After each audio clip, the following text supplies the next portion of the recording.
দর্শক আগ্রহ আদর্শ শেরে বাংলা নগরে বঙ্গবন্ধু শেখ মুজিব একাডেমিতে আছেন আমাদের সহকর্মী মানিক শিকদার, তার সাথে যুক্ত হচ্ছে। মানিক, আমরা জানি যে শিক্ষা প্রতিষ্ঠান আজকে থেকে খুলেছে, তো শিক্ষার্থীরা কেমন উপস্থিত হয়েছেন বা অভিভাবক বা শিক্ষকরা কি বলছেন?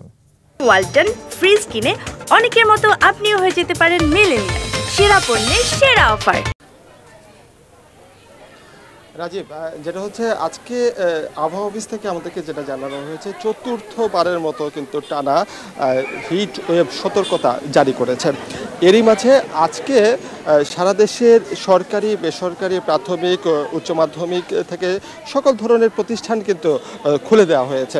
আমরা এই মুহূর্তে আছি বঙ্গবন্ধু শেখ মুজিব একাডেমি শেরে বাংলা নগরের একটি স্কুলে। সেখানে আপনি দেখতে পাচ্ছেন এখানে বেশ কিছু শিক্ষার্থী আছেন এবং ইতিমধ্যে সকাল থেকে প্রাথমিক পর্যায়ে এবং মাধ্যমিক পর্যায়ে যে ক্লাসগুলো সেগুলো চালু হয়েছে।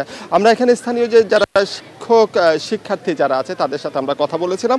কথা বলে যেটা জানতে পেরেছি, তুলনামূলকভাবে অন্যান্য সময়ের তুলনায় শিক্ষার্থীর উপস্থিতির সংখ্যাটা কিছুটা কম।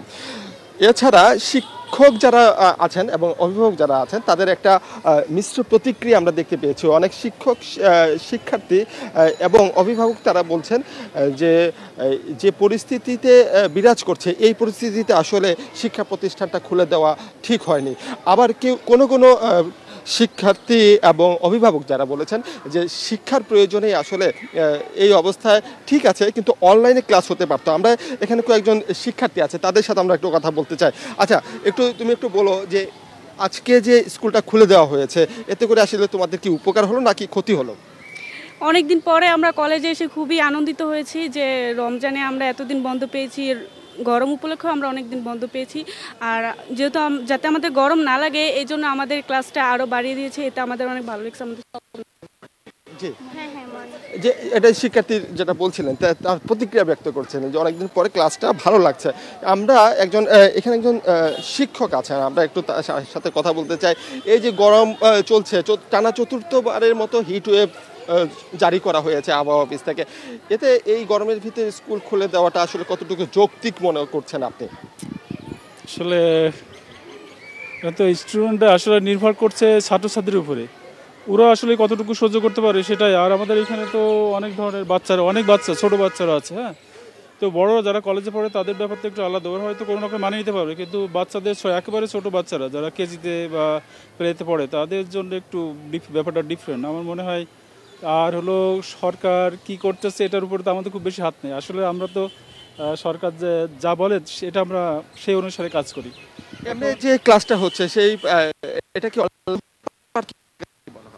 অনলাইনে তো আসলে অনেক ক্লাস হয়েছে, এখন সরকার আসলে ওইভাবে দেখছে কিনা আমরা বলতে পারি না। তবে এখন তো আসলে 12টার পর তো বেরই হওয়া যায় না, সবারে বড়রা বের হতে পারে না। এই জন্য আমরা চেষ্টা করছি যে ওই যে ক্লাসটা আরও সকালে আমাদের ক্লাসটা নর্মালি 8টায় হতো, এখন আগামীকাল অথবা তারপর থেকে পরের দিন থেকে আমরা 7টায় করার চেষ্টা করছি, মানে আরও 12টার আগে যেন আমাদের সব ক্লাস শেষ হয়ে যায়। অসংখ্য ধন্যবাদ। রাজীব, আমরা একজন শিক্ষকের সাথে কথা বলছিলাম, তিনি যেটা বলছেন যে আমরা করোনাকালীন সময় আমরা দেখেছি যে অনলাইনে ক্লাস হয়েছে এবং সেটাকে সাধুবাদ জানিয়েছিল শিক্ষক, শিক্ষার্থী, অভিভাবকরা। এখন যেহেতু হিট ওয়েভ চলছে, একটু উদ্বিগ্ন, কিন্তু এই সাথে শিক্ষারও যে একটা ধারাবাহিকতা প্রয়োজন আছে এবং ক্লাসগুলোর প্রয়োজন আছে, ক্লাস এবং বিশেষ করে পরীক্ষাগুলো আছে সেটাও চালিয়ে নেওয়ার প্রয়োজন। তবে এখানে যারা শিক্ষক, প্রধান শিক্ষকের সাথে আমরা কথা বলেছি, প্রাথমিক পর্যায়ের যে স্কুলটি আছে, প্রধান শিক্ষক আমাদের যেটা বলেছেন যে পরিস্থিতি হচ্ছে, এই পরিস্থিতিতে কোনো শিক্ষার্থী যদি স্কুলে আসতে অপারগ হয় বা আসতে পারে না অসুস্থজনিত কারণে, অন্যান্য সময় যে কঠোর একটা অবস্থানে থাকে স্কুল থেকে, সেই অবস্থানটা কিন্তু থাকবে না এবং একটা শিথিল করে দেওয়া হয়েছে যে যদি কেউ অসুস্থতা বোধ করে তারা যেন না আসে। তবে সবাই কিছুটা উদ্বিগ্ন।